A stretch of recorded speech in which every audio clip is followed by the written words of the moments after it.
हमारे वजीर आजम अपने भाषण में कहते हैं कि अब्दुल पंचर बनाता है। सुनो वजीर आजम, अब्दुल जरूर पंचर बनाता है, अब्दुल गयूर है।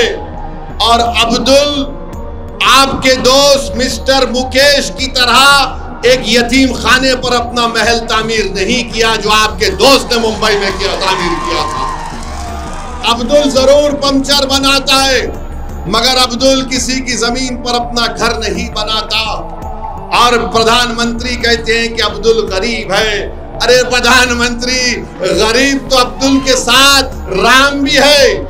अब मुकेश तो दौलतमंद है, मगर हिंदू भाई भी गरीब है, क्योंकि भारत के बैंक सिर्फ आपके दोस्त को लोन पे लोन दे जाते हैं।